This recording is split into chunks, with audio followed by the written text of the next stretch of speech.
Assalamualaikum, sahabat Langkah Kisah. Sebelum kita mulai, mari kita bersama-sama mengucapkan sholawat kepada baginda Rasulullah. Semoga dengan itu hati kita semakin tenang dan penuh berkah. Allahumma sholli ala Muhammad wa ala ali Muhammad. Sebelum kita melanjutkan, jangan lupa untuk klik tombol subscribe dan aktifkan lonceng notifikasi agar kamu tak ketinggalan cerita-cerita menarik lainnya hanya di Langkah Kisah. Bayu Rangkuti masih ingat jelas pagi saat ia pertama kali membaca surat panggilan. Amplop coklat dari kejaksaan itu tiba dengan pengantar yang sopan, tapi nadanya dingin. Tuduhan, pencemaran nama baik. Ia baru saja menerbitkan buku Mulyono Undercover, yang berisi puluhan kejanggalan seputar tugas akhir mantan pejabat bernama Mulyono, alumni Universitas Gadjah Mada. Buku itu ditulis Bayu setelah 1 tahun penuh menggali fakta. Ia mendatangi perpustakaan pusat UGM, mencari katalog tugas akhir Mulyono. Nihil. Ia menghubungi dosen-dosen lama yang tercatat sebagai pembimbing pada tahun 2003. Sebagian besar menjawab dengan jujur. Mulyono? Saya bahkan tidak tahu siapa itu. Ketika buku itu diluncurkan, publik sempat heboh. Banyak yang membagikan potongan isinya di media sosial. Bayu tampil di podcast, radio lokal, bahkan sempat diundang ke televisi komunitas mahasiswa. Namun hanya 2 minggu setelahnya, sesuatu yang aneh terjadi. Semua eksemplar buku Mulyono Undercover mendadak hilang dari rak toko buku. Beberapa pembaca melaporkan bahwa link e-book yang mereka beli sudah tak bisa diakses. Lalu datanglah surat panggilan itu. Proses hukumnya berlangsung cepat. Dalam waktu kurang dari sebulan, Bayu divonis bersalah. Penjara 2 tahun.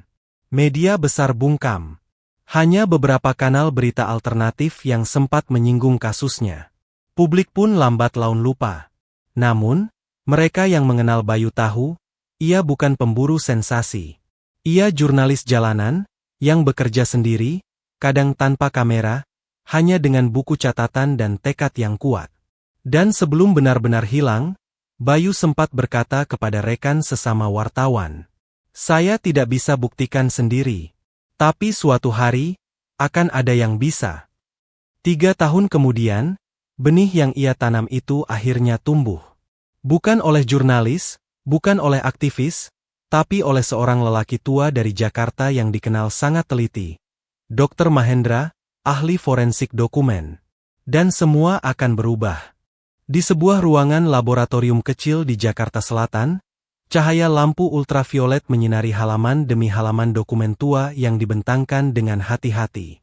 Di tengah ruangan itu berdiri seorang lelaki berusia 60-an tahun, mengenakan jas putih dan kaca pembesar khusus yang menempel di matanya. Namanya Dr. Mahendra, ahli forensik dokumen yang telah menangani berbagai kasus pemalsuan ijazah nasional. Ia menerima dokumen skripsi atas nama Mulyono dari jaringan jurnalis independen, tanpa banyak bicara. Selama 2 bulan berikutnya, ia memeriksa jenis kertas, jenis tinta, metode pencetakan, hingga tanda tangan pembimbing. Hasilnya mengejutkan bahkan untuk ukuran dirinya. Kertas di halaman pengesahan memiliki tekstur dan watermark produksi tahun 1998. Sementara halaman isi, dari bab 1 hingga daftar pustaka, menggunakan kertas produksi tahun 2004. Ini aneh, karena skripsi tersebut ditulis tahun 2003. Bagaimana bisa halaman-halaman utamanya menggunakan kertas yang belum diproduksi saat itu? Tak hanya itu. Mahendra melakukan uji forensik tinta menggunakan teknologi ESDA dan mikroskop digital. Ia menemukan perbedaan signifikan pada warna dan zat kimia tinta antara halaman tanda tangan dan halaman lainnya. Ada inkonsistensi yang tidak bisa dijelaskan oleh alasan teknis biasa. Yang paling fatal adalah tanda tangan pembimbing. Mahendra membandingkan tanda tangan itu dengan dokumen resmi milik dosen yang bersangkutan. Ia menemukan bahwa lengkungan, tekanan, serta ritme pena tidak cocok. Dengan bantuan perangkat analisis grafologi digital, ia menyimpulkan satu hal. Tanda tangan itu hasil peniruan. Dr. Mahendra tahu betul resikonya. Tapi ia bukan orang baru dalam perkara semacam ini. Ia pernah menjadi saksi ahli dalam kasus pemalsuan ijazah oleh tokoh politik besar dan pernah nyaris ditabrak orang tak dikenal karena kesaksiannya. Tapi baginya, kebenaran tetaplah kebenaran. Saya tidak punya kepentingan politik, saya hanya berbicara atas nama ilmu, ucapnya pada tim kecil jurnalis yang menemaninya. Setelah menyusun semua temuan dalam laporan ilmiah setebal 82 halaman, Mahendra memutuskan untuk tidak menyerahkan hasil itu kepada media atau polisi terlebih dahulu. Ia punya rencana lain, rencana yang akan membuka semuanya di hadapan publik akademik secara langsung, agar tidak bisa disangkal dan tidak bisa disembunyikan. Satu undangan dikirim ke panitia Forum Akademik Terbuka Universitas Terbuka Indonesia. Judul presentasinya, Keterlacakan Autentik Dokumen Akademik, Studi Kasus Skripsi 2003. Dan disinilah gelombang baru akan mulai mengguncang. Pagi itu, aula utama Universitas Terbuka Indonesia dipenuhi oleh akademisi, mahasiswa, peneliti, dan para jurnalis. Forum akademik terbuka tahunan yang biasanya hanya membahas metodologi ilmiah dan tren riset, kali ini menyedot perhatian luar biasa. Di tengah panggung, berdiri sosok tenang dengan setelan abu-abu, Dr. Mahendra. Tangan Mahendra sedikit gemetar saat memegang pointer laser. Bukan karena gugup, tapi karena keseriusan yang ia tahu akan mengguncang banyak pihak. Di belakangnya, layar besar menampilkan halaman judul skripsi milik Mulyono. Bapak, Ibu, dan hadirin semua, saya tidak akan berbicara panjang. Saya hanya akan menunjukkan bukti-bukti yang saya temukan, katanya membuka presentasi. Slide pertama menampilkan hasil analisis kertas. Halaman pertama menggunakan kertas produksi 1998. Halaman utama menggunakan kertas yang baru diproduksi tahun 2004. Skripsi ini ditulis tahun 2003. Secara forensik, ini tidak mungkin terjadi. Slide kedua menampilkan analisis tinta tanda tangan pembimbing. Zat kimia tinta berbeda dari tinta lain dalam dokumen ini. Sumber tinta tidak berasal dari jenis pena yang sama, dan ini menandakan adanya campur tangan pihak ketiga. Slide ketiga adalah yang paling mengejutkan. Mahendra membandingkan tanda tangan pembimbing skripsi Mulyono dengan tanda tangan asli dari dokumen resmi universitas. Dengan perangkat analisis grafologi dan uji tekanan tinta, saya pastikan tanda tangan ini adalah hasil peniruan. Tidak otentik. Hening. Aula yang tadi penuh bisik-bisik kini senyap. Semua terpaku. Seorang dosen dari bangku tengah bertanya dengan suara bergetar. Apakah Anda yakin dokumen ini palsu? Mahendra menjawab tegas. Saya tidak menggunakan istilah palsu tanpa dasar. Tapi secara ilmiah, dokumen ini tidak memenuhi standar autentikasi akademik. Saya siap mempertanggungjawabkan ini di pengadilan. Video presentasi Mahendra direkam dan disiarkan langsung melalui kanal YouTube resmi universitas. Dalam waktu 1 jam, cuplikan-cuplikan video tersebar di berbagai media sosial. Tagar skripsi palsugmum mulai muncul di Twitter. Potongan-potongan video dibagikan oleh akun-akun jurnalis muda dan mahasiswa. Berita itu dengan cepat menyebar, namun yang lebih mengejutkan adalah kecepatan reaksi publik. Mahasiswa menyerukan audit arsip akademik, alumni UGM mulai mempertanyakan transparansi data, dan tokoh-tokoh pendidikan mulai angkat bicara. Namun, di balik gemuruh itu, sebuah bayangan lama mulai muncul ke permukaan, Bayu Rangkuti. Nama yang pernah tenggelam dalam sunyi, kini kembali dibisikkan dalam setiap diskusi daring. Buku yang dulu dianggap fitnah, kini dilihat sebagai naskah yang mendahului zamannya. Dan publik mulai bertanya ulang. Jika skripsinya saja tidak autentik, bagaimana Mulyono bisa lulus dari universitas sekelas UGM? Sore itu, di sebuah rumah sederhana di pinggiran Sleman, seorang lelaki parubaya sedang duduk termenung di teras. Namanya Fikri, rekan dekat Bayu Rangkuti semasa liputan investigatif dulu. Tangannya gemetar saat memegang ponsel. Matanya berkaca-kaca melihat potongan video Dr. Mahendra yang kini viral. Akhirnya, Bay. Bisiknya lirih. Sudah 3 tahun Bayu mendekam di balik jeruji. Tidak banyak yang mengunjungi, dan semakin sedikit yang mengingat. Tapi Fikri tetap menyimpan semua catatan Bayu. Setiap naskah kasar, transkrip wawancara, dan bahkan voice note terakhir sebelum Bayu ditangkap. Salah satu voice note itu kembali ia putar malam itu. "FIK, kalau nanti aku ditahan, jangan bilang siapa-siapa soal dokumen cadangan itu. Aku simpan di tempat biasa. Kalau suatu saat ada yang bisa buktikan secara ilmiah, kamu tahu apa yang harus kamu lakukan." Tempat biasa yang dimaksud Bayu adalah laci bawah meja kerja lamanya, tersembunyi di balik tumpukan buku-buku tua. Fikri pergi ke sana malam itu juga. Di balik debu dan sarang laba-laba, ia menemukan map plastik yang warnanya sudah kusam. Di dalamnya, ada salinan wawancara lengkap dengan mantan pustakawan UGM tahun 2003, yang mengaku tidak pernah melihat nama Mulyono dalam sistem katalog digital. Ada juga foto-foto cetakan halaman skripsi dengan nomor halaman yang tidak konsisten, serta sebuah flash disk berisi rekaman suara, seseorang yang diduga mantan dosen pembimbing yang berkata, "Saya tidak pernah membimbing mahasiswa bernama itu. Kalau nama saya dicatut, berarti ada yang bermain." Fikri tidak punya kemampuan bicara seperti Bayu, tapi ia tahu, waktu yang ditunggu telah tiba. Ia menghubungi kanal jurnalis independen Telusur Fakta, mengirim seluruh dokumen itu. Tim telusur menyambutnya hangat. Mereka tahu, ini lebih dari sekadar berita, ini adalah koreksi atas sejarah. 2 hari kemudian, kanal Telusur Fakta merilis dokumenter pendek berjudul "Sang Jurnalis yang Dipenjara Karena Benar". Video itu menampilkan wajah Bayu di balik jeruji, diikuti kutipan dari buku Mulyono Undercover dan disandingkan dengan hasil investigasi forensik Dr. Mahendra. Dokumenter itu membakar ulang bara yang mulai menyala. Komentar-komentar bermunculan. Jangan-jangan dari awal memang benar. Mengapa Bayu dipenjara begitu cepat? Kalau semua ini terbukti, siapa yang melindungi Mulyono? Dan di tengah derasnya pertanyaan, nama Bayu Rangkuti kembali menjadi pusat perhatian. Bukan sebagai terdakwa, tapi sebagai pencatat kebenaran yang dikubur terlalu cepat. 1 minggu setelah forum terbuka Dr. Mahendra dan rilis dokumenter dari Telusur Fakta, atmosfer publik berubah drastis. Desakan demi desakan mulai membanjiri media sosial dan forum diskusi kampus. Mahasiswa UGM menuntut transparansi, alumni kecewa, dan masyarakat sipil mulai membentuk petisi daring berjudul "Pulihkan Nama Bayu, Bongkar Skripsi Mulyono".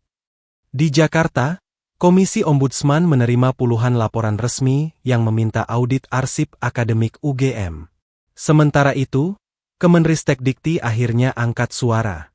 Mereka menyatakan akan melakukan penyelidikan internal menyusul laporan forensik dan bukti-bukti tambahan dari publik. Namun, di balik keramaian itu, ada satu pihak yang masih diam, UGM sendiri. Humas kampus hanya mengeluarkan pernyataan singkat bahwa semua arsip sudah dikelola sesuai prosedur, dan tidak ingin mengomentari kasus yang sedang diproses pihak luar. Tapi publik tak puas. Sampai akhirnya, seorang mantan pegawai bagian akademik UGM yang kini tinggal di Bantul memutuskan bicara. Dalam wawancara eksklusif dengan Telusur Fakta, ia mengaku, "Kami dulu memang menerima banyak titipan dari atas. Kadang ada mahasiswa titipan, kadang dokumen yang disuruh masuk ke database tanpa verifikasi, termasuk skripsi Mulyono. Tapi saat itu, kami tidak berani menolak." Kesaksian ini menjadi bola salju yang tak terbendung. Wartawan dari kanal nasional mulai berdatangan ke Yogyakarta. Beberapa anggota DPR bahkan mengusulkan pembentukan tim investigasi independen. Di tengah semua itu, tekanan publik beralih ke dua arah, UGM dan Kejaksaan. UGM diminta membuka sistem arsip tugas akhir tahun 2003 secara publik. Tapi ketika akhirnya dibuka, justru ditemukan kejanggalan fatal. Entri skripsi atas nama Mulyono baru diunggah tahun 2020, 17 tahun setelah seharusnya ia lulus. Sedangkan Kejaksaan mulai dituduh melakukan rekayasa proses dalam penahanan Bayu. Sejumlah pengacara dari Lebih dan tokoh hukum ternama bersatu membentuk tim pembela Bayu Rangkuti dan mengajukan peninjauan kembali atas vonis pencemaran nama baik 3 tahun lalu. Media-media besar, yang dulu diam, kini mulai menyiarkan berita ini di jam utama. Tokoh masyarakat, akademisi, bahkan influencer mulai ikut bersuara. Semua menuntut satu hal. Jika skripsinya palsu, siapa yang meluluskan Mulyono? Namun, di balik semua gemuruh itu, satu hal mulai terasa jelas bagi masyarakat. Yang dulu dianggap hoaks, ternyata adalah sinyal pertama dari sebuah kebenaran yang ditutup rapat-rapat. Dan sekarang, kebenaran itu sudah tidak bisa lagi ditahan. Langit di atas Jakarta sore itu mendung. Di sebuah ruang konferensi kecil di Senayan, rapat tertutup berlangsung antara pejabat kementerian, pimpinan perguruan tinggi, dan perwakilan kejaksaan. Mereka bukan membahas pembangunan atau riset, melainkan satu nama yang kini mengguncang kredibilitas akademik negeri, Mulyono. Seseorang dari Kemenristek Dikti membuka rapat dengan suara pelan. Kita harus bersikap hati-hati. Nama ini bukan nama kecil. Banyak keputusan nasional yang ditandatangani atas nama dia. Jika publik tahu dia lulus dengan skripsi yang tidak sah. Kepala Biro Hukum UGM menunduk, lalu berkata, "Kami sebenarnya sudah tahu beberapa tahun lalu, tapi tekanan dari luar, termasuk pihak-pihak yang mengatasnamakan negara, memaksa kami diam." Di layar presentasi, terpampang kronologi perjalanan akademik Mulyono. Dari masuk jalur prestasi, IPK yang melonjak drastis hanya dalam 2 semester, hingga proses kelulusan yang berlangsung tanpa sidang terbuka. Dan yang paling aneh, tidak ditemukan dokumentasi resmi dari dosen penguji. Nama-nama yang dulu duduk di balik meja pengesahan sebagian sudah pensiun, sebagian lagi meninggal. Tapi satu nama tetap muncul di hampir semua dokumen penting. Profesor Sutaryo, mantan dekan yang kini menjadi penasihat kementerian. Sementara itu, di Yogyakarta, tim jurnalis telusur fakta menggelar diskusi terbuka di sebuah kafe. Salah satu jurnalis muda membacakan hasil investigasi terbaru mereka. Kami menemukan bahwa Profesor Sutaryo dulunya merupakan mentor politik Mulyono. Ia pernah menulis rekomendasi pribadi ke pihak universitas untuk mempermudah proses akademik Mulyono demi kepentingan nasional. Rekaman itu kemudian bocor ke publik. Dalam waktu kurang dari 2 jam, video berdurasi 2 menit itu menyebar ke berbagai platform. Publik marah. Bukan hanya karena pemalsuan, tapi karena nama-nama besar diduga melindungi kejahatan intelektual demi kekuasaan. Di tengah gelombang protes, muncul satu seruan baru dari masyarakat. Tangkap Sutaryo, buka semua berkas kelulusan Mulyono. Malam itu, Bayu Rangkuti menatap keluar dari balik jendela tahanan. Salah satu sipir memberitahunya bahwa Mahkamah Agung akan memproses ulang kasusnya dalam waktu dekat. Lebih sudah masuk, pengacara-pengacara terbaik kini di sisinya. Dan di layar televisi kecil sel penjara, Bayu melihat wajahnya kembali muncul. Kali ini bukan sebagai penyebar hoaks, tapi sebagai jurnalis yang 3 tahun lebih awal telah menyuarakan kebenaran. Di ujung berita itu, satu kalimat menggetarkan hati. Kita sudah terlalu lama membungkam suara-suara yang jujur. Tapi kebenaran akan selalu menemukan jalannya sendiri. Pagi itu, Mentari Yogyakarta menyinari gedung Pengadilan Tinggi Tata Usaha Negara dengan kilau yang tenang, seolah menyambut hari penting yang akan mengubah sejarah. Bayu Rangkuti duduk di kursi terdakwa, namun kali ini bukan untuk menerima vonis, melainkan untuk mendengar putusan peninjauan kembali yang diajukan oleh tim hukumnya. Di hadapan hakim, pengacara Bayu membacakan dokumen-dokumen terbaru. Hasil uji forensik Dr. Mahendra, kesaksian mantan pustakawan, hingga rekaman suara mantan dosen pembimbing yang menyangkal mengenal Mulyono. Semua ditumpuk seperti menara kebenaran yang selama ini disembunyikan. Majelis hakim membuka berkas dengan tenang. Dalam diam yang menegangkan, suara ketukan palu menggema. Menyatakan bahwa vonis terhadap terdakwa Bayu Rangkuti pada tahun 2022 tidak sah secara hukum, karena didasarkan pada informasi yang tidak terbukti palsu. Dengan ini, Terdakwa dipulihkan hak-haknya secara penuh dan dibebaskan hari ini juga. Tepuk tangan bergemuruh dari ruang sidang. Bayu tidak tersenyum. Ia hanya memejamkan mata dan menarik napas panjang, seolah menghirup kembali udara kebebasan yang dirampas darinya.